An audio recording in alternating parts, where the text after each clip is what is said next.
va a ser muy similar. De hecho, vamos a retomar lo que no alcancé, porque siempre me fallan los cálculos, lo que no alcanzamos a ver de la sesión pasada. Y después les voy a platicar un poquito acerca de los motivos. Y creo que, de nuevo, una vez más, la parte aquí teórica es un poco ambiciosa, pero estoy pensando que si no alcanzamos a ver todo, lo que vamos a hacer es con que alcanzamos a ver la idea general, las partes faltantes, si no, yo las grabo y se las comparto, porque creo que es más como un poco lo mismo repetido, y para que podamos pasar a la siguiente sesión, que va a ser hasta dentro de 2 semanas, a la parte práctica, que puede ser un poquito más divertida. Pero bueno, ustedes me dicen, nada más es la idea, y también podemos irlo acoplando. Y de nuevo, interrúmpanme en cualquier momento. No soy muy buena viendo el chat ni las manitas, pero me interrumpen y para que esto sea tan dinámico como se pueda, y también, pues, si hay dudas, se aclaren conforme vamos avanzando. Entonces, primero, nada más íbamos a terminar de ver la sesión 1.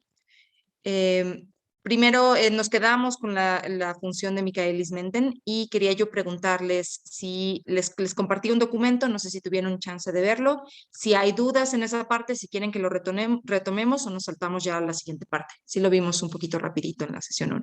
Entonces, ¿alguien que tenga una opinión?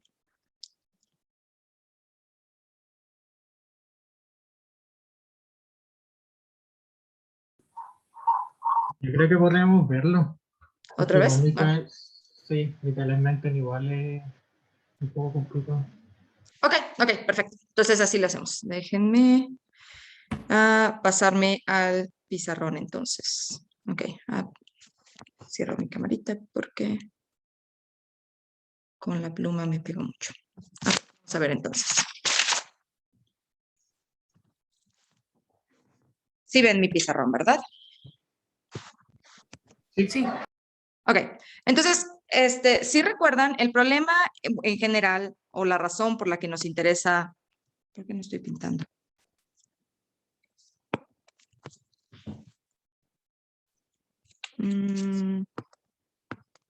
Ok, mi pluma no está funcionando. Ya, perfecto. Ok. La razón por la cual nos fijamos en Michaelis-Menten, o aparece esta función de Michaelis-Menten, es básicamente una aproximación de cuando tenemos una reacción enzimática en la cual tomamos en cuenta que, de hecho, para que esto funcione necesitamos que el sustrato y la enzima, o más bien así se piensa que pasa biológicamente, el sustrato y la enzima, de hecho, primero tienen que unirse formando un complejo, y una vez que se forma un complejo es cuando, de hecho, la enzima puede hacer su trabajo de hacer algún tipo de cambio conformacional o favorecer algún tipo de reacción, y entonces es que el sustrato se vuelve producto y nos libera nuestra enzima. Esto, a diferencia de simplemente pensar que tienes el sustrato y tienes la enzima, y como por acción de masas tuviéramos el producto más la enzima. Esto en general, digamos, no pasa. Lo que sí pasa es estos pasos. Y de nuevo, siempre, cada vez que estamos haciendo esto, estamos de hecho haciendo varios pasos de abstracción.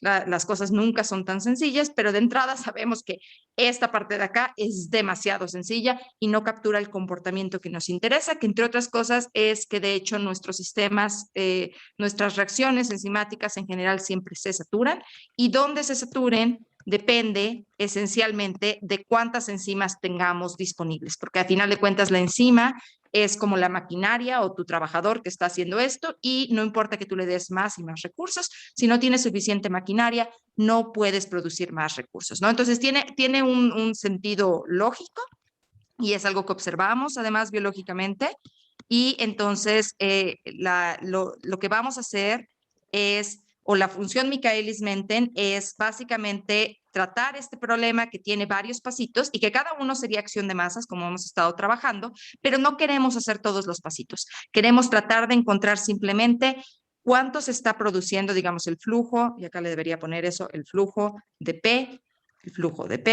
que es básicamente aquí, nuestra función de flujo de P, cuánto estamos produciendo, queremos saber en base como una función de cuánto sustrato y cuánta enzima tenemos. Y eso es a lo que queremos llegar. Entonces, la función de Michaelis-Menten se basa en dos supuestos. El supuesto número 1.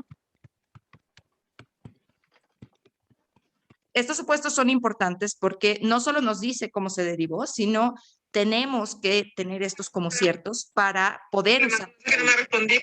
Iremos en la casa de acá. Pero sí, pues le mandó un mensaje que no me ha respondido, pero ella me dijo que podía ir. Alguien tiene su micrófono abierto y creo que no es para mí. Ok. Bueno, entonces los supuestos nos dicen no solo cómo se derivó, sino cuándo es válido utilizar esta aproximación. Entonces, el primero es el supuesto de cuasi equilibrio. Entonces, este supuesto básicamente nos va a decir que el flujo con el cual le vamos a llamar B más y B menos, bueno, nu, para ser exactos, el flujo con el cual se está formando el complejo entre el sustrato y la enzima es el mismo o aproximadamente el mismo con el flujo con el cual se está deshaciendo. Y esto de nuevo es una simplificación un poquito de cómo se deriva esto. Si ven el documento es un poquito más, se toman en cuenta otros factores, pero en este momento yo no me quiero meter en eso. Entonces nada más vamos a decir de manera simplificada, el principio es el mismo, que el supuesto de cuasi equilibrio es que el flujo de formación del complejo es el mismo que el de la pérdida del complejo. Y esto pasa siempre y cuando, de hecho, esta reacción de aquí sea mucho más rápida,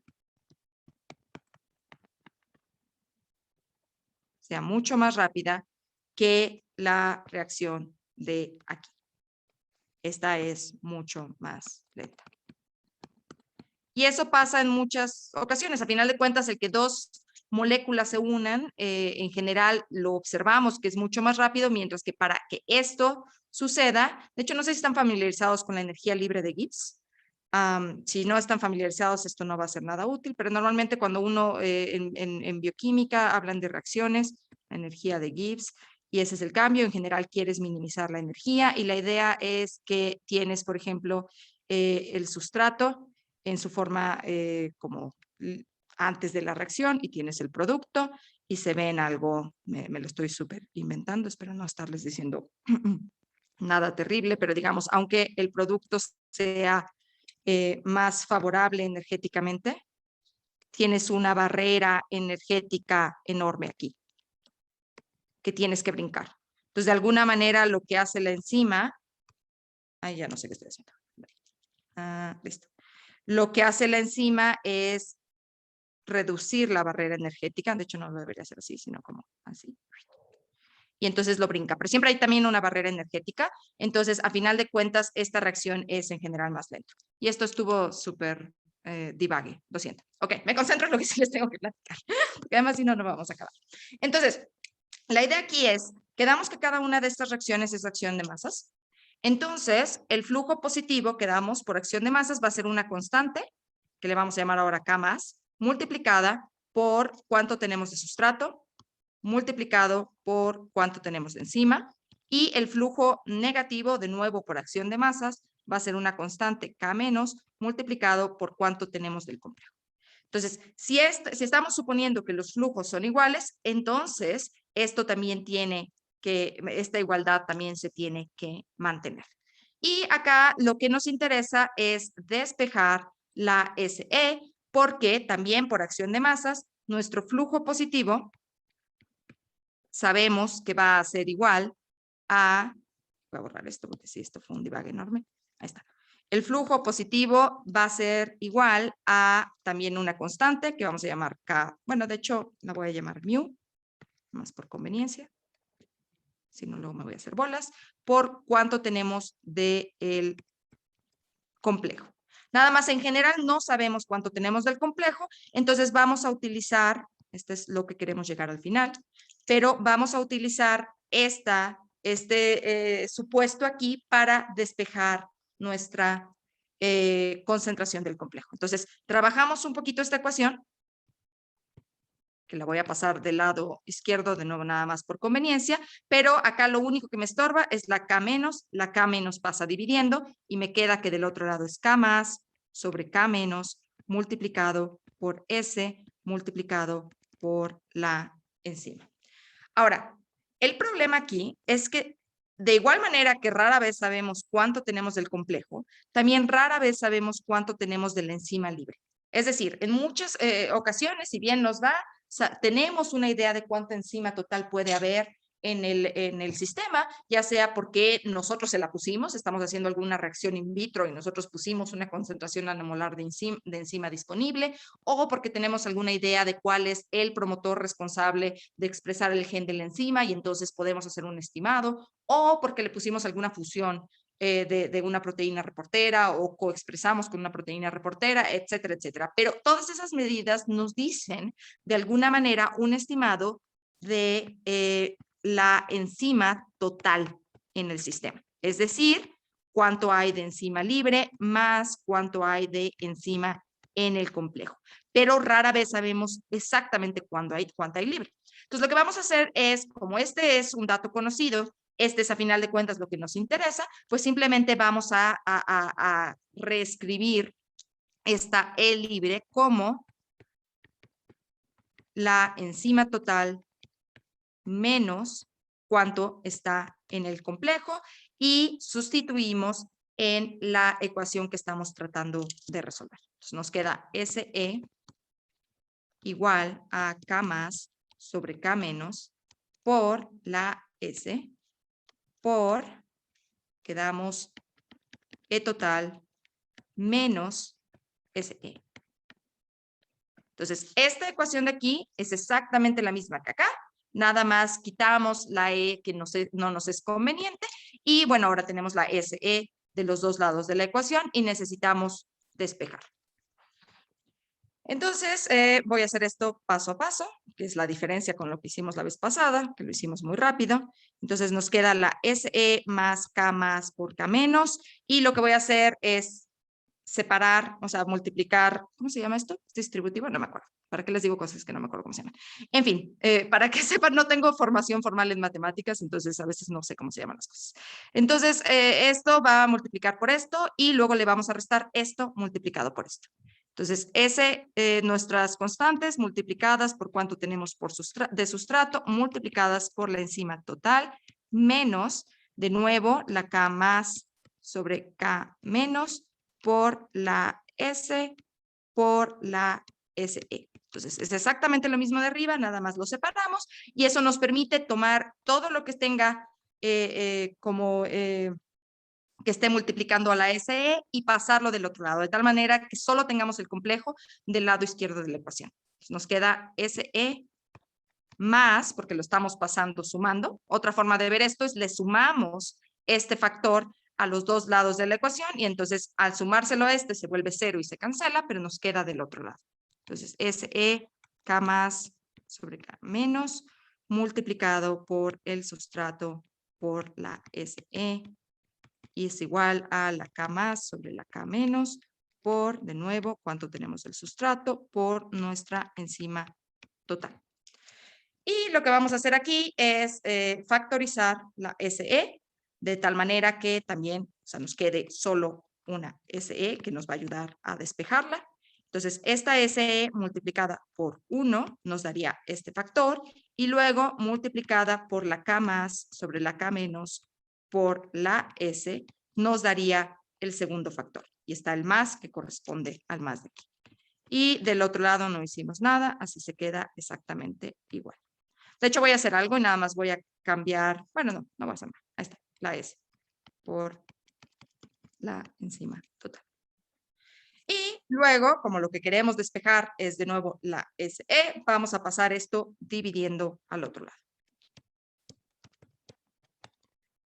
Nos queda, ahora sí voy a hacer un poquito lo voy a escribir de una manera que a mí me conviene. Voy a tomar la E total de aquí y la voy a poner afuera, pero es exactamente lo mismo, y multiplicando, y esto lo voy a dejar como el numerador, K más sobre K menos por la S, y todo esto lo estamos dividiendo por lo que acabamos de pasar aquí, 1 más K más sobre K menos multiplicado por la S.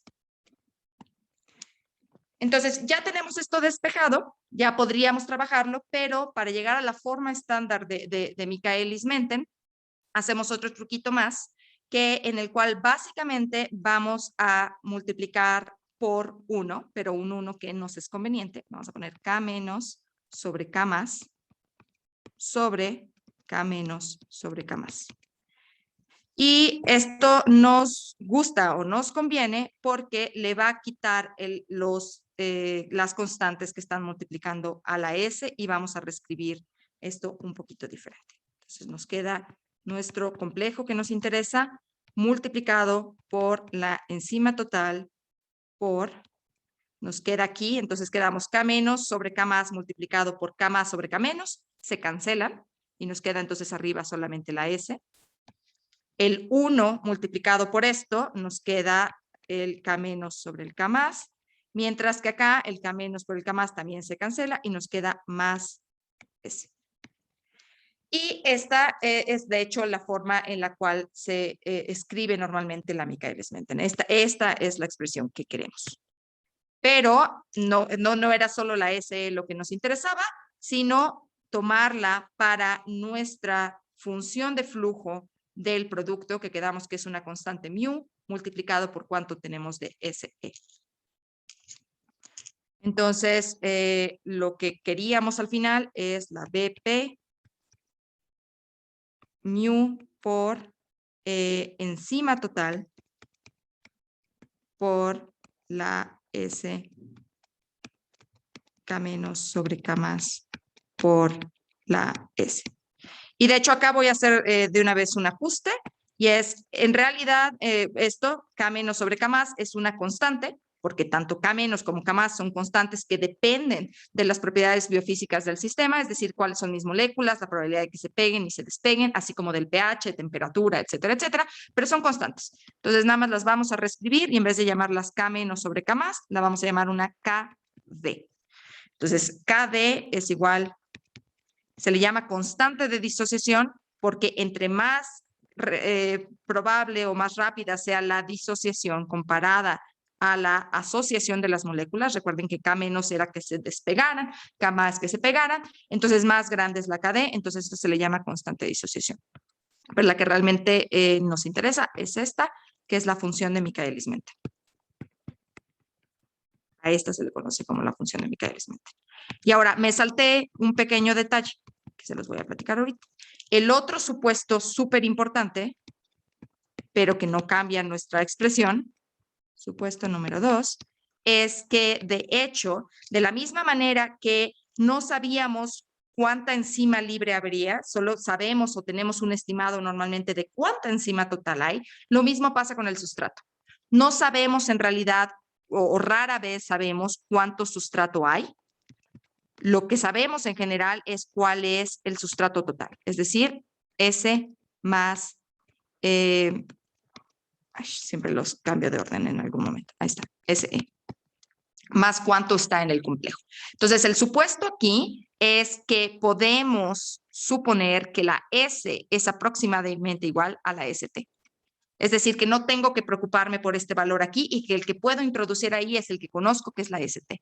Y eso en general es válido cuando la S total es mucho más grande que la enzima total. En otras palabras, no hay suficiente enzima para secuestrar suficiente sustrato para que esto sea significativo. Entonces, si esto es válido, entonces sé que puedo suponer esto de acá arriba. Pero puede haber otras circunstancias en las cuales sean válidos. Pero este es el supuesto número 2. Y llegamos a nuestra función Michaelis-Menten. Ahora, porque ya no tengo espacio hacia abajo, vamos a regresar aquí. Ah, no, porque sí quiero que lo vean. Lo voy a hacer chiquito. En fin, la forma de la ecuación Michaelis-Menten tiene ciertas, o más bien se puede interpretar de una manera bonita y que nos dice básicamente qué significan los diferentes parámetros aquí. Entonces nos vamos a fijar en la BP, nos vamos a fijar en la S. Y ya quedamos que la función Michaelis-Menten se ve una cosa así, que se satura. Pero lo importante es más bien, o bueno, lo que quisiera hacer énfasis es qué pasa cuando la S se vuelve muy grande. Y en este caso podemos volver, acá es un más, perdón, qué vergüenza, este es un, no cometí ningún otro error, no, más ahí. Es KD más S. Ok, entonces podemos volver a nuestra expresión de acá. ¿Qué pasa cuando la S se vuelve muy, muy, muy grande? Y muy, muy, muy grande significa básicamente que la S es mucho más grande que la KD. La KD de alguna manera es nuestro punto de referencia de qué significa que la S sea muy grande. Si la S es muy grande, básicamente entonces la S más KD es aproximadamente lo mismo que la S. Entonces, esta razón de aquí nos queda S sobre S aproximadamente igual a 1. Entonces, el flujo de P nos queda aproximadamente simplemente mu por la enzima total. Eso es lo que está pasando cuando la S se vuelve muy grande. Entonces, de eso que nos dice, ¿cómo podemos interpretar esto de aquí? Pues básicamente como la velocidad máxima del sistema. Por mucho sustrato que le pongas, por muchos recursos que le des al sistema, la velocidad de la reacción no va a superar esta tasa mu por cuánto tenemos de la enzima total, y también nos dice que entre más enzima tengas, más puedes aumentar la velocidad máxima del sistema. Ahora, ¿qué pasa?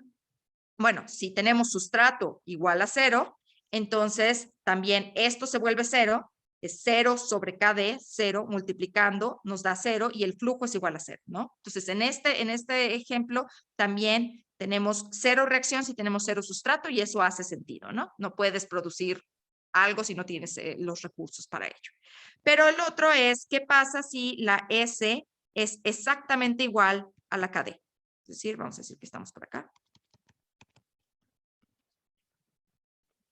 El valor de la KD. ¿Qué pasa cuando la S es igual a la KD? Nos volvemos a fijar aquí en nuestra expresión y básicamente te queda que tenemos el flujo de P multiplicado, igual a mu por la enzima total y nos queda entonces KD sobre KD más KD.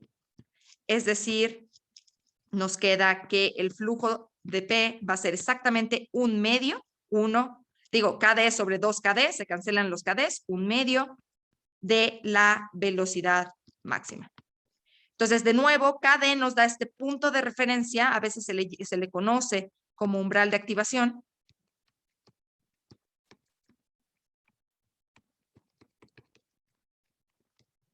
Porque nos dice básicamente el punto de referencia donde vamos a tener exactamente la mitad de la velocidad. Pero también sabemos entonces que si estamos con una S mucho más pequeña, nos falta mucho camino por alcanzar nuestra velocidad máxima. Si tenemos una S mucho más grande que la KD, lo más probable es que hayamos alcanzado saturación y nuestra velocidad máxima. Entonces, la KD es el punto de referencia. Y creo que con eso acabamos. ¿Alguna pregunta sobre Michaelis-Menten? Espero no haberlos hecho muchos bolas. Me puse a hablar de cosas que no debía. ¿Bien, entonces? Sí. Ok, perfecto. Todo bien. Ok, entonces esa es la función de Michaelis-Menten. Este era originalmente el ejercicio, pero de hecho ayer justo antier, di otra clasecita en la cual puse este ejercicio y me di cuenta que era demasiado abstracto, que dejarlos ustedes esto solitos no era la forma correcta de plantearlo. Entonces ya se los conté. Pero sí nos dice básicamente que podemos interpretar la KD como este umbral de activación, como este punto de referencia donde sabemos que tenemos la mitad de la velocidad máxima, y podemos interpretar acá sí le puse Kp en vez de mu, pero bueno, podemos interpretar esta tasa de reacción por la enzima total como nuestra velocidad máxima y que el sistema siempre se satura en esa velocidad máxima si le aventamos mucho más sustratos. Y conforme cambiamos la enzima total, estamos cambiando la velocidad máxima. Ok, entonces ahora pasamos a la parte de, bueno, cómo juntamos toda esta información y nos ponemos a simular la dinámica. Espero que todavía tengan por ahí en el acceso a la carpeta de Dropbox o a la carpeta ya del Ibayo, pero ahí estaban, digamos, nuestros avances que habíamos hecho con las ecuaciones cinéticas. Y el siguiente paso es juntarlas y a partir de ello producir no producir, esa no es la palabra correcta. Ando con términos raros hoy. Definir las ecuaciones diferenciales que nos van a decir cómo cambia la dinámica del sistema. A final de cuentas, cada una de las ecuaciones cinéticas nos dice el flujo de cada reacción, pero a nosotros nos interesa saber cómo se mueve el sistema, y cómo se mueve el sistema es entender cómo cambian las concentraciones de cada una de las entidades o especies de interés en nuestro sistema. Entonces, voy de nuevo al pizarroncito. Veo que hay una cosa en el chat. Ah, súper. Ok, perfecto. Entonces, pasamos otra vez al pizarrón. Una de nuestras enzimas, o vamos a empezar con la primerita enzima, no enzima, perdón, especie, molécula, es la concentración de cuánto tenemos de A. No sé si debería yo mostrarles, bueno, está bien. De nuevo nuestro sistemita, pero está bien, está bien. Con suerte nos vamos acordando conforme avanzamos. Entonces, básicamente, nuestra molécula A, lo que queremos hacer con nuestras ecuaciones diferenciales, U de I, y queríamos simular dinámica. Aquí estoy escribiendo, quién sabe. Dinámica. Queremos simular la dinámica aquí. Entonces, básicamente, queremos saber cómo es que cambia la concentración de nuestras especies, en este caso del factor de transcripción, no es un factor de transcripción, de la molécula A, con respecto al tiempo. Es decir, bueno, lo voy a escribir. Cambio de una especie en el tiempo. Y esto, de hecho, a lo mejor ya con las palabras van suponiéndolo, tiene las mismas unidades que los flujos que hemos estado trabajando. Son siempre concentración o número de moléculas o masa de alguna manera sobre unidades de tiempo. Por ejemplo, nanomolar sobre minutos. Y entonces no es sorprendente que cuando escribimos esta función, de hecho está en términos de nuestras funciones de flujo, que las vamos como a englobar ahora como nuestra nu más, es decir, todos los flujos positivos y subíndice A, porque son específicos para la molécula de A, todos los flujos que produzcan a A. Por ejemplo, en nuestro sistema sería de hecho la síntesis de A, que estas son las ecuaciones cinéticas, habíamos quedado que pasamos de nada a tener A, pero también producimos A cuando C se despega y nos queda A más B. Entonces, cada que estas dos reacciones suceden, vamos a estar produciendo A y entonces esto forma parte de nuestro flujo positivo. Y luego vamos a restarle todo aquello que corresponda al flujo negativo de A nuevamente. Entonces, aquí, en este caso, para nuestro sistema, las reacciones con las cuales estamos perdiendo moléculas de A son, en primer lugar, la formación del complejo C, estoy consumiendo A, y luego también la dilución de A.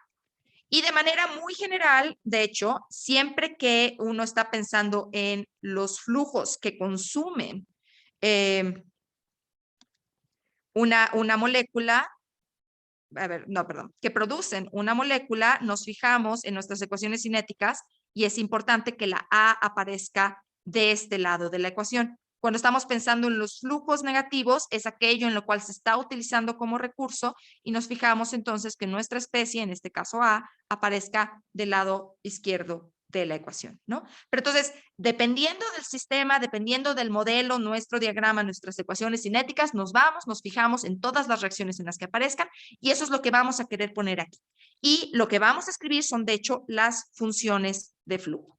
Entonces, habíamos quedado que por acción de masas, la síntesis de A nos quedaba, y acá voy a usar las mismas notaciones que estuvimos usando antes, la K1, porque esta era nuestra reacción 1, y quedamos que como pasamos de nada a tener A, es simplemente una constante, también es por nuestro supuesto de que A es sintetizado constitutivamente. Y acá voy a, de hecho, vamos a empezar a usar como colores. Perdón, eso no es lo que quería hacer. Listo. Cuando hablemos de flujo negativo, lo voy a poner en amarillo. Y cuando hablamos de flujo positivo, lo voy a poner en rojito. Entonces, lo voy a poner aquí un corchete. Entonces, primero vamos a escribir los flujos positivos. Es K1 para la síntesis de A, más este flujo de acá que quedamos era la reacción número 4. Entonces, K4 y por acción de masas, ¿por cuánto tenemos de C? Esos son nuestros flujos positivos para esta reacción.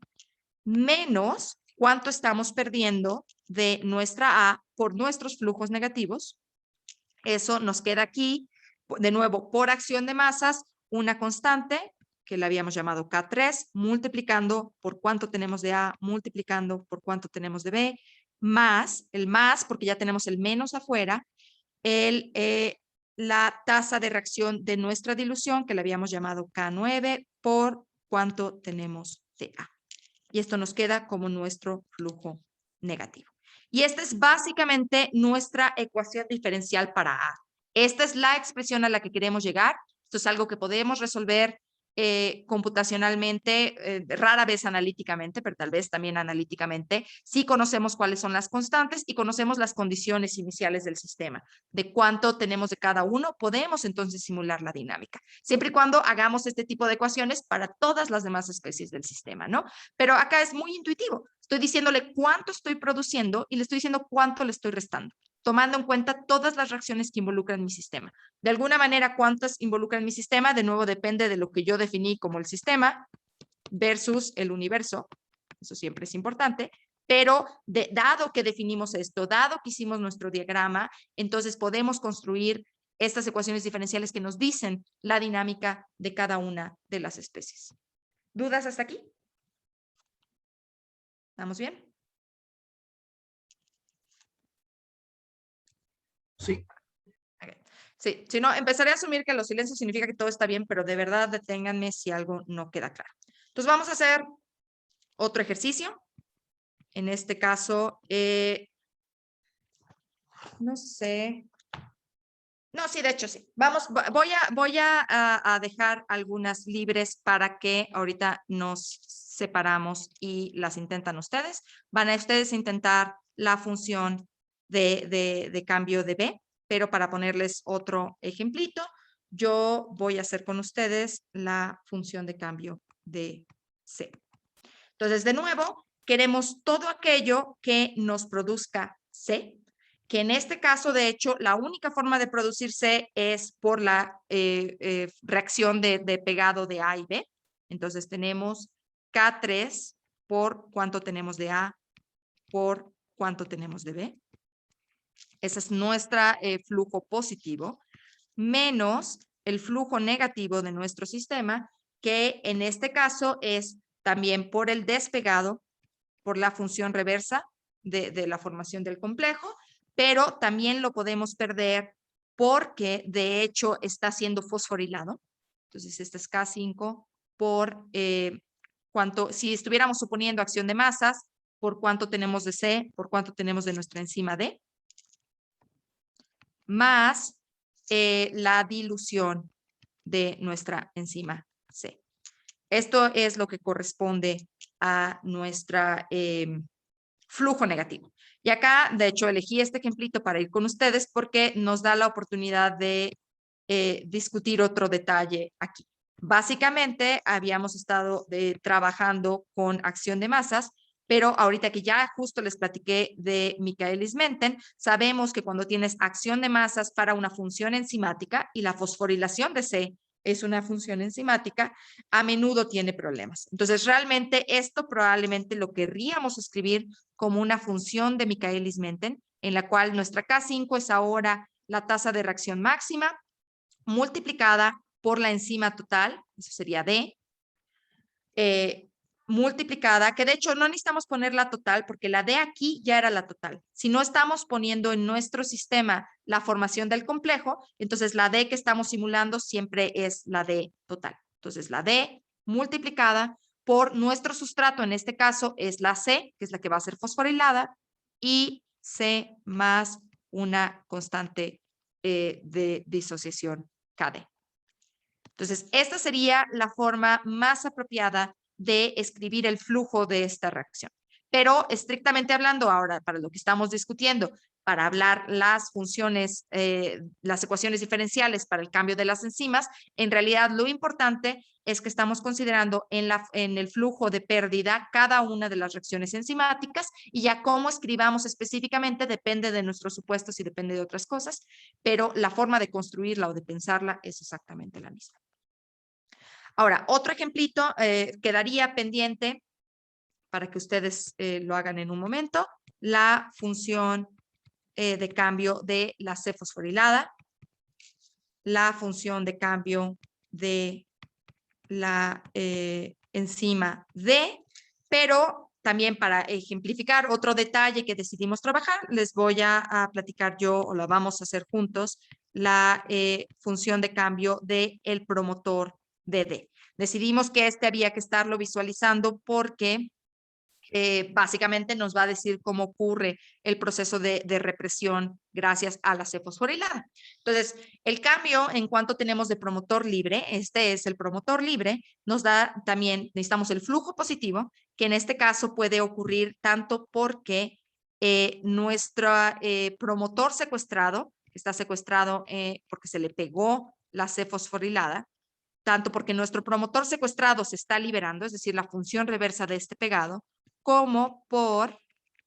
que, de hecho lo voy a poner con otro color porque esta es la parte importante, como habíamos quedado que en nuestra función de dilución, cuando perdíamos o se diluía el complejo, no sé si se acuerdan, les dije que teníamos que hacer el truquito de que regresaba nuestro promotor. Que a pesar de que este era un proceso de dilución, el promotor no se perdía y ahorita les voy a enseñar por qué esto es importante. Y nuestro flujo reversa es, no nuestro flujo reversa, perdón, nuestro flujo de pérdida, nuestro flujo negativo, lo tenemos en este caso únicamente por el secuestro del promotor. Y eso es una K6 por cuánto tenemos de promotor libre y por cuánto tenemos de nuestro represor, que es la C fosforilada. Ahora, algo muy similar hacemos para la función de cambio de cuánto tenemos del promotor secuestrado. Esto, de nuevo, es lo que tenemos de flujo positivo, que es de hecho simplemente porque se esté secuestrando nuestro promotor libre, la función del pegado de C fosforilado al promotor libre. Y en el caso de el flujo negativo, tenemos tanto la función reversa, K7 por cuánto tenemos del promotor secuestrado, como, y de nuevo más porque tenemos el menos afuera, la dilución que esta molécula está sufriendo. Entonces, básicamente, lo que quiero mostrarles acá es que si nos fijamos en cuánto tenemos de promotor total, la función de cambio de nuestro promotor total, es decir, la función de cambio de cuánto tenemos de promotor libre más cuánto tenemos de promotor secuestrado, y que por reglas de las ecuaciones diferenciales es equivalente a simplemente sumar estas dos funciones de cambio. Entonces podemos ver aquí que básicamente este está aquí como negativo. Entonces cuando lo sumo, se cancelan. Este está aquí como negativo. Cuando lo sumo, se cancelan. Y lo mismo pasa con este. Entonces, con esta forma de escribirlo, nos quedaría que el cambio total en el promotor total es, y no debería hacer eso, me disculpo, es igual a 0. Entonces, eso es exactamente lo que queremos, porque si se acuerdan, en nuestro diagrama, en nuestra abstracción, no estábamos considerando que el promotor se podía sintetizar. Entonces, era muy importante que tampoco consideráramos que el promotor se podía perder. Porque si hacíamos eso, por ejemplo, si no poníamos esta corrección aquí naranja, entonces nos quedaría que esto es igual a K14 por la PD por C estrellita, es decir, si nada más estuviéramos diciendo se diluye, pero no recuperamos el promotor, y entonces nos diría que el cambio en la concentración total de promotor es siempre positiva. Es siempre mayor que 0. Entonces, la PD, no, al revés. Si no lo ponemos aquí, perdón, ya los voy a hacer bola seguramente porque ya dije todo mal. A ver. Acá, perdón, si esta no estuviera aquí, entonces solo la tenemos restando y entonces nos da que el cambio es menos, el cambio total nos quedaría menos K14, bla, bla, bla. entonces nos quedaría que esta función siempre es menor que 0. Eso significaría que siempre estamos perdiendo PD. Y si siempre estamos perdiendo PD total, no importa realmente su forma. ¿Por qué no estás escribiendo cosas?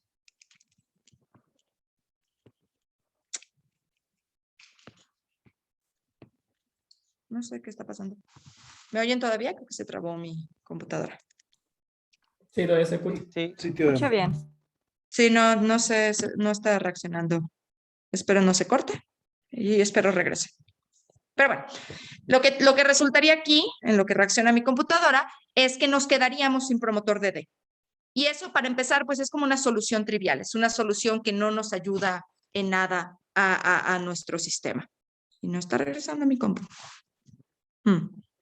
Ok, ¿alguna duda hasta aquí? No. Es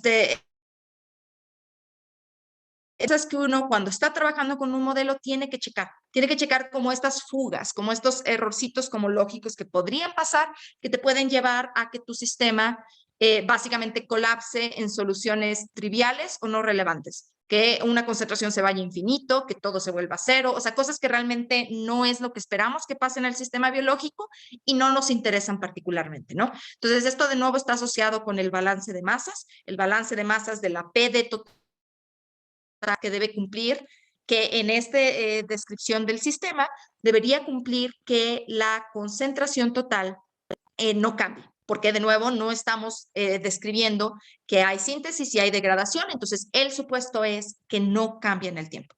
Y eso solo puede pasar si estamos haciendo este tipo de correcciones. Y no regresa mi compu. No sé qué hacer.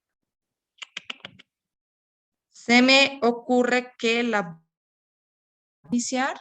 Y eso significa que me voy a salir y regreso en un momentito. ¿Les parece? Porque no se me ocurre qué otra opción. Sí, está bien. Ok, Está bien. regreso. Sí, regreso.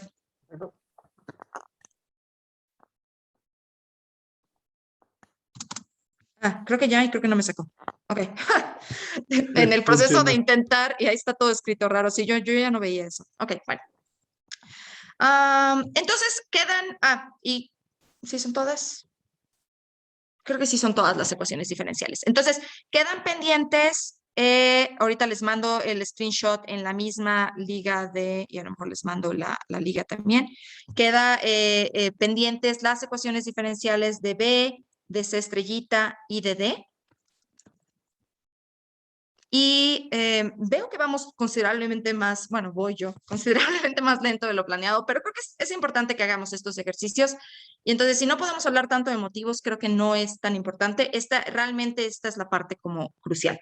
Entonces, quedan estos ejercicios y los voy ahora sí a separar en grupos para que los discutan y los platiquen. 3 minutos y regresamos a platicarlo. Entonces, a ver, denme un momento. Voy a primero... Sí, yo creo que stop sharing. Les voy a pasar primero otra vez la liga de la carpeta de Dropbox, por si no la tienen. No sé si todos estaban aquí el lunes. El lunes la semana pasada. Listo. Y ahorita voy a poner ahí el screenshot de estas ecuacioncitas. Pero mientras los voy creando en grupos, yo me estoy aquí. A ver si esto no resulta súper caótico. Acá está break rooms. ¿Y cuántos grupos serán buenos? Vamos a hacer 4 grupos. Y que se... ok, entonces 3 minutos y regresamos aquí.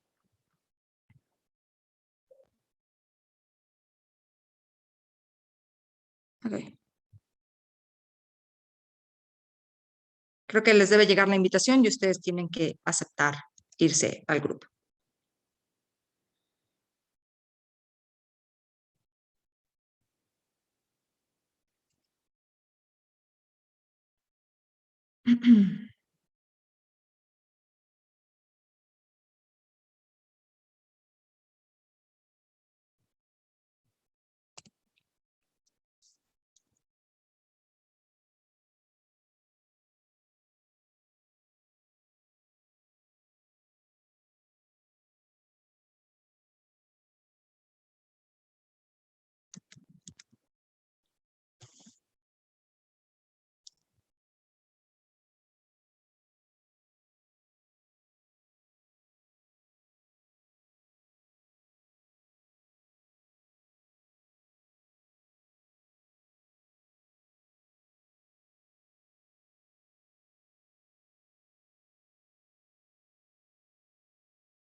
¿Cómo les fue?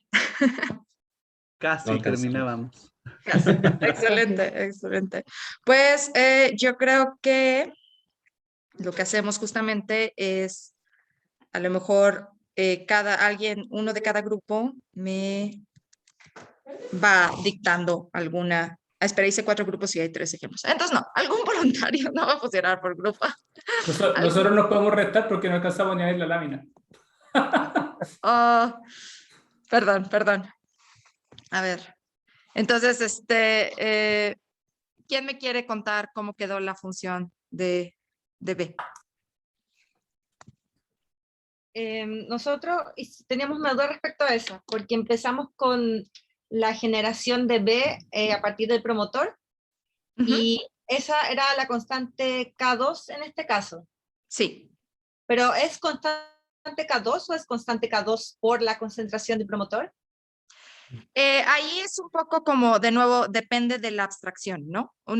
Si en tu sistema decidiéramos que tenemos PB nos da B más PB, entonces tendría que ser la constante, como sea que uno la llame, a lo mejor le llamaríamos K2' por cuánto tenemos de la PB. Pero si hacemos esto, también significa que necesitamos incluir en nuestro sistema la función de cambio de PB. Sí, o sea, digamos como si no, digamos, cuando tú lo estés tratando de simular, le tienes que decir quién es PB. Entonces tendrías que tener tu función de cambio, que si en este caso sabemos que nada le está pasando, se vuelve como un poco trivial, ¿no? Porque su función de cambio es 0. Entonces, a veces por eso es que como que simplemente decimos, bueno, en vez de escribir esto, yo solo voy a decir que esto es igual a otra constante K2, porque PB es una constante porque no tiene cambio. Como no tiene cambio, nada más la llamo K2 y la pongo aquí. Pero las dos son conceptualmente válidas, solo son como con diferentes formas de escribirlo y diferente nivel de detalle si tenemos el mismo supuesto, ¿no? ¿Sí, más o menos? Sí. Ok. Entonces sí, tenemos la síntesis de K2 y ¿qué otro flujo positivo tiene B? Cuando va de C a AB, o sea, K4 por concentración de C. Perfecto. ¿Y hay más flujos positivos? Parece que no. Perfecto. No. Y entonces el flujo negativo quedó. En la reacción 3, la Formación de de C. formación de C. Sí.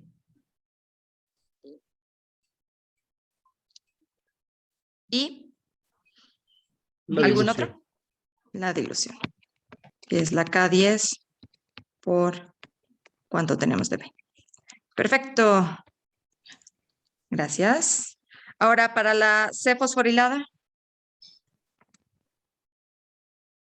Para eso igual teníamos una duda con la lámina, porque en la lámina de la clase anterior, la ecuación 5, claro, dice D más C dando D más C fosforilado, pero al lado Ujú. dice C fosforilada dando C.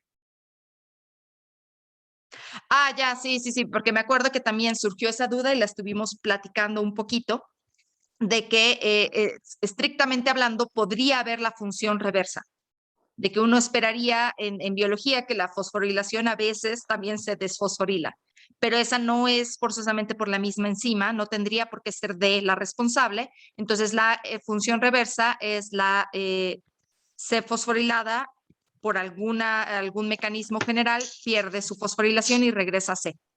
Pero también podemos decidir que esta, digamos, por alguna razón, no la vamos a incluir en nuestro sistema. Decir, podemos suponer que es muy lenta. Estoy escribiendo muy raro. Suponer lenta. Y si es muy lenta, a lo mejor no influye en mi dinámica, ¿no? Entonces, este sí, es un supuesto de vamos a ignorar por un momento la función reversa. Ah, ya, perfecto. Muchas gracias. Por eso estaba como al lado, porque no está, digamos, no están las reacciones oficiales del sistema, pero esto depende de lo que sepamos de la biología y nuestras decisiones. Pero justo les quería poner como algo controversial ahí. Pero bueno, para las ecuaciones ignorémoslo un momento. Ya, Mariano, Entonces, entonces, en el modelo mecanístico, cuando se define, nosotros planteamos ese supuesto. exactamente, exactamente. Ya. Siempre basándose en lo que sabes de la biología y a veces no sabemos, pero tomas una decisión, pero es importante esa parte como explícita, justo para decir, bueno, a lo mejor si no funciona mi sistema, a lo mejor esto era importante, a lo mejor realmente no es lento, ¿no? Y uno va explorando, va reevaluando los supuestos para decir qué cosas que decidí partir de, a lo mejor no se cumplen y a lo mejor uno puede experimentalmente tratar de checar si sí o si no, o simplemente explorar computacionalmente o con el modelo si son relevantes o no. Entonces, sí, tener bien explícitos los supuestos siempre es yo creo que la base, es lo más útil que uno puede hacer con esto. Ujú. Muchas gracias. Entonces, ¿cómo quedó el flujo positivo para la C fosforilada? Sería la fosforilación de C, La función 5, ¿cierto? la función 5, que sería Michaelis-Menten. Perfecto, entonces. K5 por la concentración de D, paréntesis, concentración de C partido por concentración de C más KD. Perfecto. Más KD. Listo. ¿Y hay algún otro flujo positivo? Cuando se despega del promotor, la flujo 7 creo que es. Cierto. Es más la constante 7 por cuánto tenemos de el promotor secuestrado con C fosforilada. ¿Y el flujo negativo? Sería en K6. La unión de C fosforilado al promotor. K6 es igual, digo, por C fosforilado por cuánto tenemos del promotor. Y Y K12. K12, que es la dilución por C fosforilado. Ups. Perfecto. Pero ahí falta la K14, que sería cuando se degrada C unido al promotor, ¿o no? Pero ahí justamente esa pérdida está pasando ya con el promotor, justamente cuando están pegados, ¿no? O sea, esta pérdida ya la estamos teniendo aquí y para llegar a esta pérdida necesita primero perderse porque se unió. Ah, ok, ya, súper. Entonces, sí, como justamente cuando uno considera como todas las especies, eso pasa porque primero lo secuestra y luego se pierde. Entonces ya está de alguna manera considerada. Y si uno, como digamos, te preocuparas por eso, entonces te fijarías en el cambio de la C fosforilada total, que es igual al cambio de la C fosforilada sola, más el cambio de la C fosforilada en el promotor, ¿no? Entonces, sí, digamos, eso está absorbido al considerar las dos ecuaciones de cambio. Pero muy buen punto, muy buena observación. Ok, entonces, y para el último ejercicio, ¿cómo quedó la función de cambio de la enzima D? ¿Cómo está su flujo positivo?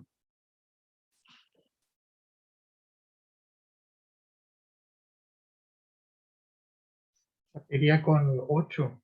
Con la 8. Sería K8 por promotor de D. Perfecto, por el promotor de D. Y es la única forma en la que se puede crear, ¿cierto? ¿Y cómo se pierde? Una reacción enzimática de la reacción número 5. De hecho, no, porque si recuerdan, esa es la parte como curiosa de tener las reacciones enzimáticas, ya no sé dónde escribir, pero aquí probablemente, sí me cae. Teníamos que C más D nos daba C fosforilada más D. Entonces está de los dos lados. Entonces, estrictamente hablando, uno de hecho podría escribir acá en el flujo positivo más la K5, bla, bla, bla, y luego acá menos la K5, bla, bla, bla, ¿no? Porque está del lado derecho, entonces se está creando, y está del lado izquierdo, se está consumiendo. Pero la realidad es que, o sea, si haces eso, pues simplemente se cancelan, ¿no? Esa es una forma de visualizarlo si estuviéramos como pensando en el formalismo matemático. Pero la parte como más conceptual es simplemente, en realidad no se está consumiendo ni se está creando, pero lo escribimos en la ecuación cinética porque forma parte de. Necesito la D para poder llevar a cabo la reacción, pero no se consume ni se crea, ¿no? Entonces, por eso es que la ecuación 5, de hecho, no contribuye al cambio de D. ¿Sí quedó claro? Sí. Entonces sería dilución la forma en que se pierde D, solamente Sí. Sí. con letra. Y veo que alguien también lo puso en el chat. Sí, la K13 por nuestra D. Perfecto. Entonces, bueno, eso debía haberlo puesto en azul porque estaba tratando de ser congruente con los colores, pero así quedan nuestras ecuaciones diferenciales. Con algo de suerte, como que sí, se generó un poquito la intuición con el ejercicio. Y esa era la idea aquí. Entonces, nada más para cerrar esta idea, que yo de hecho creo que ya no vamos a llegar imposible a los motivos, pero creo que esto es mucho más importante, así que me da gusto que nos detengamos y que lo hagamos con cuidado. Y con suerte también yo aprendo a no ser tan ambiciosa en mis clases. Pero bueno, nada más como para cerrar o para englobar, ¿para qué queremos o de qué nos sirve tener estos modelitos, ¿no? Una vez que ya tenemos el modelito planteado, ¿qué hacemos con ello? Lo simulamos, lo analizamos, lo comparamos con nuestras observaciones experimentales y básicamente hay dos escenarios posibles. Uno es básicamente en este proceso, creo que lo voy a volver a decir nada más, porque a lo mejor los estoy divagando mucho. Ok.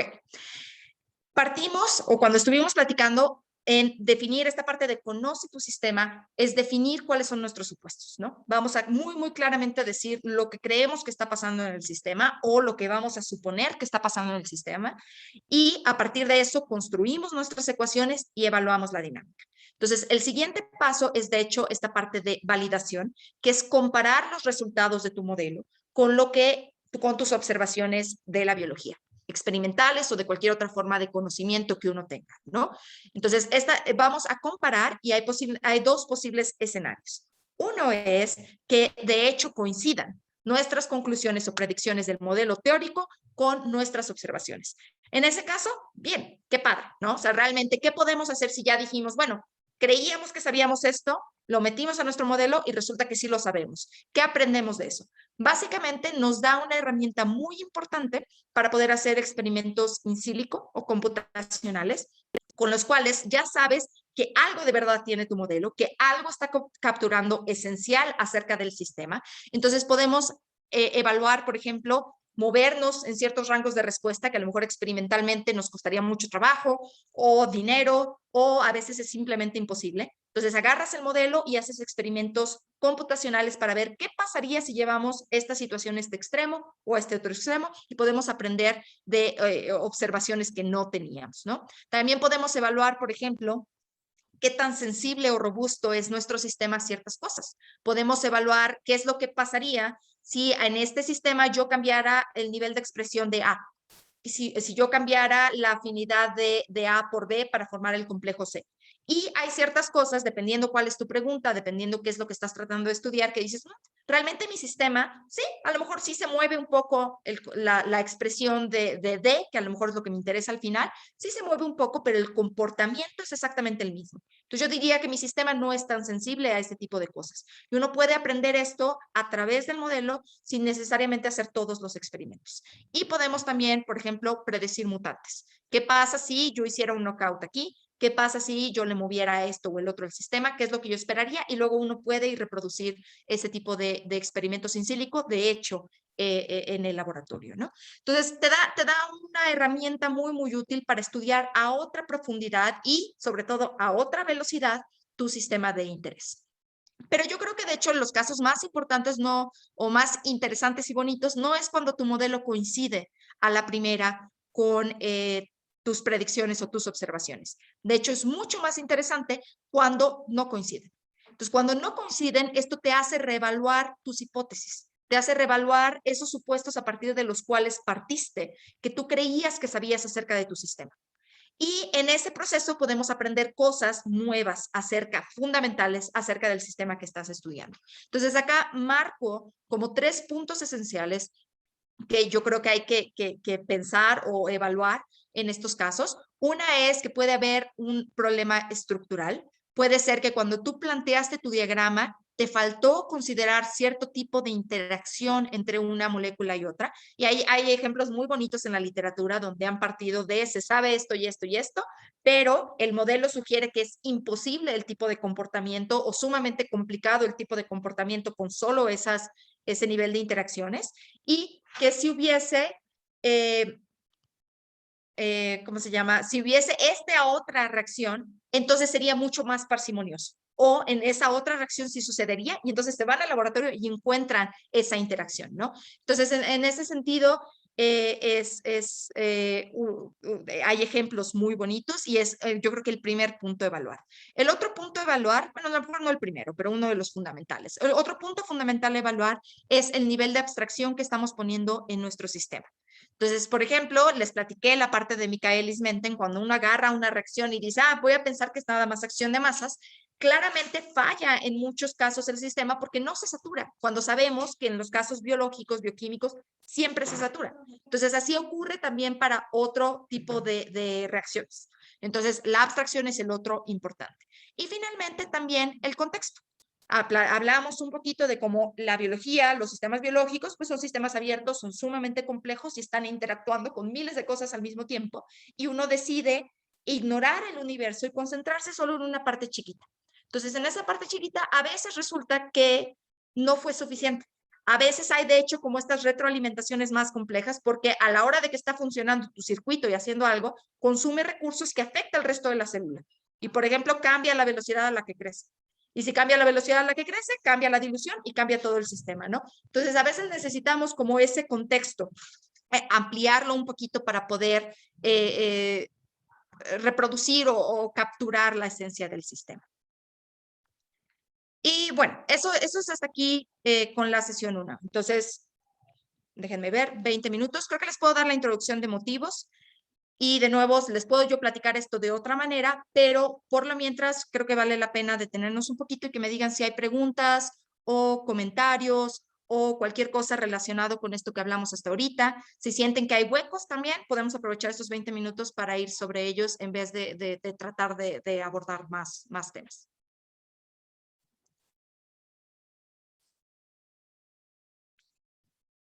Quedó claro.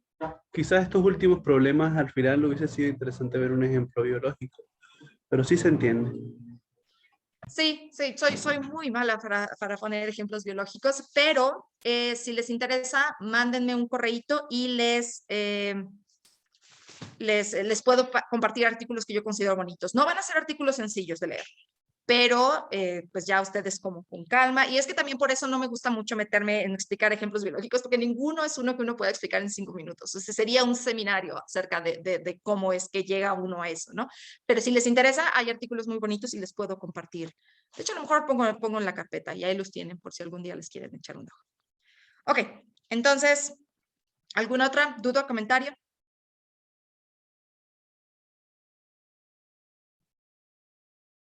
Ok, entonces, si quieren, pues sí, pasamos entonces a lo que tenía yo, de hecho, planeado para la sesión 2. Sí, soy muy mala planeando los tiempos. Realmente lo intenté esta vez, pero pues no salió. Entonces, para la sesión 2, íbamos a hablar acerca de los motivos. Es decir, básicamente, con esta idea de los modelos, resulta que cuando uno empieza a pensar en los circuitos de regulación génica, hay ciertas estructuras, ciertos patrones recurrentes que nos dicen mucho acerca de lo que está participando en el sistema. Y la historia general, o cómo partimos de empezar a hablar de estos motivos, y motivos obviamente es una palabra general que se usa en varios campos de la ciencia o probablemente hasta como de la cultura general, pero cuando hablamos en el contexto de circuitos de regulación génica, este es básicamente el artículo icónico en el cual se empezó a plantear esta idea, en el cual básicamente Uri Alon, que es famoso por esto, se pusieron a estudiar masivamente las redes de regulación descritas, en particular creo que para Escherichia coli y para levadura. Pero ellos dicen que esto básicamente aparece en muchísimos casos. Y se empezaron a fijar en las como estructuras que aparecían de manera recurrente en las redes reales, en las redes descritas, y lo compararon con qué es lo que uno esperaría si fuera una red aleatoria.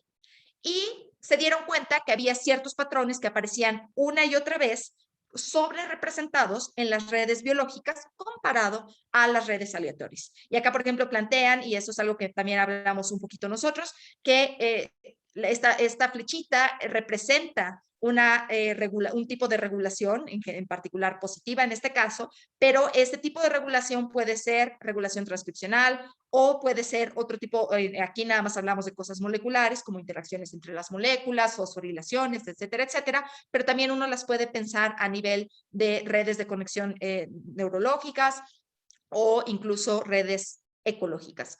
Y en todos estos casos empezaron a notar ciertos patrones. Entonces, la idea es que probablemente estos motivos, estas cosas que estamos viendo, tienen una función fundamental, algo que están aportando en la transmisión de la información en estas redes, que podemos entonces estudiar y caracterizar de una manera eficiente. Y los motivos más básicos que aparecen una y otra vez son de hecho estos tres. Tenemos retroalimentación positiva, es decir, que en algún momento pueden ser varios pasos o puede ser un paso directo. El cambio en la concentración en la molécula termina resultando en información positiva hacia ella misma, es decir, induciendo aún más el cambio positivo en la molécula, o si es cambio negativo, induciendo aún más el cambio negativo. La regulación negativa es cuando tienes igualmente esta retroalimentación, pero la señal es la opuesta. Es decir, si estoy aumentando la concentración de mi molécula, voy a terminar resultando en una señal que me dice baja, y ahorita lo vamos a ver un poquito más despacio, creo, si llegamos. Pero la idea, creí que lo había puesto aquí, esto puede ocurrir en muchos pasitos. Ahorita lo vamos a platicar. Y el último motivo fundamental es lo que se le conoce como los ciclos feed-forward. Nunca he sabido bien cómo traducir feed-forward, me parece un poco forzado, entonces alimentación hacia adelante, no sé. Entonces lo dejo aquí como pochismo, se los dejo en inglés, pero la idea aquí es simplemente que la molécula regulatoria está mandando la señal por dos vías distintas, una directa y otra que tiene una serie de pasos intermedios. En realidad, lo único importante es que la está mandando doble y que esta señal doble ocurre a escalas temporales diferentes. Y de nuevo, estas flechitas pueden estar abstrayendo muchos pasitos individuales. Ahora, les dije que estos motivos nos interesan porque la idea es, si están siendo sobre representados una y otra vez en estas cosas que sabemos que son sujetas a presiones selectivas, probablemente tienen una función. Y esa función es, de hecho, lo que conocemos como propiedades emergentes. Es decir, si nosotros estuviéramos estudiando las partes en individual, si solo nos fijáramos en la molécula regulatoria, pero no en el hecho de que tiene este motivo que nos da algún tipo de retroalimentación o de cascada feed-forward, no nos daríamos cuenta que tienen estos comportamientos interesantes, que es de alguna manera un poco de complejidad que aparece, de hecho, por las interacciones. Y entonces, cuando estudiamos desde la perspectiva de motivos, podemos aprender que hay estos patrones que con simplemente verlos, sabemos que van a tener esas propiedades emergentes. Entonces, nos está conectando los comportamientos que nos interesan con la estructura.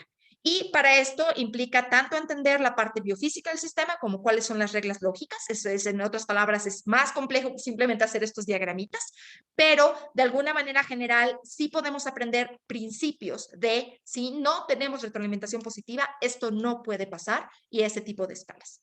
Y acá les puse nada más una pequeña cita de un artículo que me pareció muy bonito, en el cual, porque a mí me encanta el concepto de propiedades emergentes, en el cual estaban justamente marcando el punto de que si uno se va a muchísimo detalle de granularidad, si uno se va a todo el detalle molecular, a esa escala microscópica, todos los sistemas biológicos son increíblemente complejos. Entonces, que cualquiera de las propiedades con las cuales nosotros hablamos, que podemos predecir, que podemos describir, que podemos entender como algún nivel de organización, es de hecho una propiedad emergente. Entonces, dice aquí, bien bonito, entonces la simplicidad, lo que podemos explicar bonito biológicamente, es de hecho una propiedad emergente.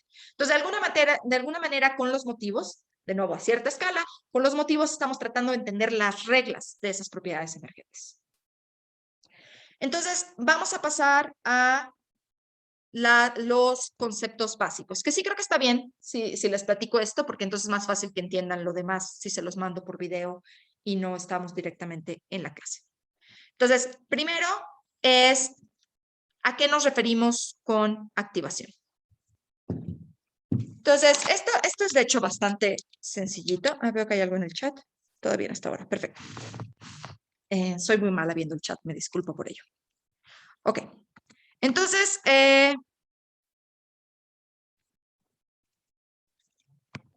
ok, mi pluma no está funcionando. ¿Por qué me haces esta pluma?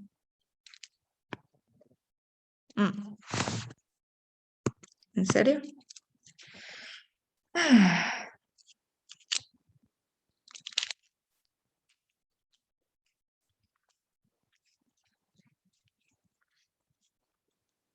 A lo mejor me quedé sin pila. Ahí está. Ok. Entonces, quedamos que la regulación positiva en general, y si recuerdan los diagramitas, me gusta pensarlo como azul, tenemos dos moléculas, circulito y cuadradito, y decimos que el circulito está regulando positivamente al cuadradito si tenemos una flecha que va de uno al otro. Esto en general es de hecho una abstracción de algo más complejo que está pasando. Por ejemplo, en el caso de regulación transcripcional, tendríamos, voy a pintar el circulito, tendríamos el gen del circulito que produce nuestro circulito y le dejo flechita negra porque esta representa un evento, el evento de síntesis de nuestro circulito. Y tenemos otro gen que corresponde al cuadradito que de nuevo en un evento es capaz de sintetizar a nuestro cuadradito. Y mi cuadradito está un poquito feo, pero bueno. Entonces, por ejemplo, esta regulación positiva podría ser porque el circulito funciona como un factor de transcripción, TF, que es de hecho un activador. Pero este es solo un ejemplo. En realidad, como les mencionaba hace un momento, la regulación positiva pueden ser mucho más cosas y lo que realmente nos interesa en este caso es que si está aumentando por alguna razón la concentración de mi circulito, esto significa que también va a aumentar la concentración de mi cuadradito. Esa es la regla que significa, o sea, si uno pone este tipo de flechitas de regulación positiva, esto es lo que yo necesito que sea cierto. Y para el tipo de cosas que vamos a trabajar aquí, realmente lo que la representación que a mí me interesa es que si yo me estoy fijando en la función de flujo de este sistema, le vamos a llamar F circulito, es una función del circulito, y acá nos vamos a fijar en la función del circulito, y nos fijamos cómo va cambiando esta función con respecto a cuánto tenemos de nuestro circulito. Lo único importante es que esta sea una función positiva, es decir, ascendente. Puede ser lineal en algunos casos, podemos tener una función tipo Michaelis-Menten, o podemos tener, y eso bueno, ya se los platicaré en otro momento, está en el documento que les mandé, pero es muy común en biología, una función sigmoidal que se conoce como la función tipo Hill. Pero lo importante es que sea siempre ascendente. Entonces, si tenemos este tipo de funciones, entonces podemos abstraerlo como este tipo de regulación positiva. Entonces, esto es a lo que nos referimos con activación. Y mi siguiente diapositiva, que ya no me voy a regresar por cuestión de tiempo, es de hecho qué pasa si tenemos una regulación negativa o de alguna manera algún tipo de represión. En ese caso, también recordando nuestro diagramita, eso se escribe en general con azul porque es regulación. Lo de azul es mío, pero bueno, o sea, lo importante es que tengan diferentes colores. Tenemos una flechita que es regulación y esta no es una flechita con punta, sino sin punta, y eso es lo que representa una regulación negativa. En este caso, digamos, del circulito hacia el cuadradito. Si estuviéramos pensando en el caso de regulación transcripcional, tenemos el evento de síntesis de nuestro circulito y tenemos el evento de síntesis de nuestro cuadradito. Entonces, esta regulación negativa significa que el circulito, ya cada vez escribo más feo, me disculpo por ello. Ahí está. Este circulito está funcionando como un factor de transcripción que es de hecho un represor. Como era, por ejemplo, la C fosforilada con respecto a la D en nuestro ejemplo anterior. Es decir, cuando el circulito se une al promotor, no puedo llevar a cabo la síntesis y entonces tiene un efecto negativo. Pero de nuevo, este solo es un ejemplo. Lo que nos interesa a nosotros para poder poner este término es de hecho que haya la regla lógica de que cuando nuestra concentración de nuestro circulito aumente, entonces disminuye la concentración de nuestro cuadradito. Es decir, en nuestro tipo de diagrama aquí, de nuevo, el flujo de esta reacción es una función del circulito. Nos fijamos en nuestra función del circulito con respecto a cuánto tenemos del circulito. Y en este caso, la función tiene que ser de hecho negativa y de nuevo puede ser de diferentes formas. Lineales en general muy mal, a lo mejor lo van notando aquí porque en algún momento si sigo una función lineal va a cruzar a negativo y yo no puedo tener un flujo de una reacción negativa. Entonces de hecho ni siquiera la voy a escribir, la voy a borrar. Pero podemos tener una Michaelis-Menten negativa. ¿Cómo llegamos a eso? Se los mostré también en el documento que les compartí. También hay funciones sigmoidales negativas o funciones más complejas, ¿no? Pero esas son las más comunes en la biología. Pero lo importante aquí es que conforme aumenta el circulito, disminuye la producción de mi cuadradito. Entonces podemos decir que tenemos una regulación negativa. Y lo último, ya para cerrar, es, de hecho, le llamamos cascadas de señalización. Bueno, no, más bien, cascadas de señalización es una cosa, pero en este contexto podemos pensar también en alguna forma estas cascadas de regulación en las cuales podemos decir, por ejemplo, que el circulito está regulando al cuadradito, en este caso positivamente, y el cuadradito a su vez está regulando al triangulito, en este caso positivamente. Entonces, si tenemos que hay una regulación positiva y hay una regulación positiva, si nos queremos fijar en qué está pasando al final, de hecho es multiplicativo. Es decir, podemos llegar al punto de abstracción aquí donde decimos, si esto es cierto, entonces si yo aumento circulito, va a resultar en que también estoy aumentando el triangulito. Y eso es porque hay una doble señal positiva. Pero uno puede pensar en escenarios donde, de hecho, por ejemplo, y no voy a volver a escribir todo por el tiempo, pero donde el circulito regula positivamente al cuadradito, pero el cuadradito regula negativamente al triángulo. Entonces tenemos más por menos. Eso de hecho nos da una regulación negativa final. Es decir, vamos a tener que, si aumentamos nuestra concentración del circulito, eso va a resultar en una regulación negativa. Y acá lo podemos ver, ¿no? O sea, si yo aumento el circulito, resulta en más cuadradito, pero más cuadradito resulta en menos triangulito. Entonces, la señal final es negativa. Y el último ejemplo que les pongo acá es, de hecho, para enfatizar esta parte multiplicativa, es que, de hecho, si tenemos que el circulito regula negativamente el cuadradito y luego el cuadradito regula negativamente al triángulo, entonces, de hecho, la señal al final es positiva. Menos por menos nos da más. Y eso es porque esto va a resultar más circulito, va a resultar en menos cuadradito y menos cuadradito va a resultar en más triangulito, ¿no? Porque tengo menos represión, resulta en más. Entonces, al final nos da que tenemos una señal positiva. Ya estoy haciendo todo muy rápido. Espero que no sea demasiado confuso.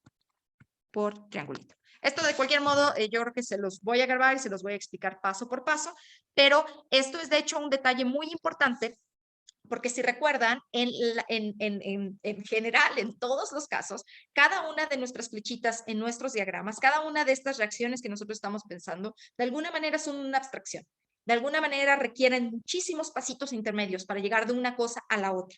Entonces, al entender esta lógica como esta cosa multiplicativa, lo único importante cuando uno pone una flechita es que se cumpla esta relación de que conforme yo aumento uno, el otro aumenta, que hay esta relación lógica positiva o esta relación lógica negativa, pero en general son multiplicativos y entonces uno puede decidir los diferentes niveles de granularidad y se vuelve relevante cuando pensamos acerca de motivos, porque si el motivo es regulación positiva, lo que me interesa, retroalimentación positiva, lo que me interesa es que la señal final sea positiva, no me importa el número de pasitos. Y yo puedo empezar a detectar estos patrones y a asociarlos a ciertas propiedades sin importar digamos, el nivel de abstracción con el que yo esté trabajando mi modelo. Pero bueno, eso se los platicaré con un poquito más de calma, yo creo que en un videíto.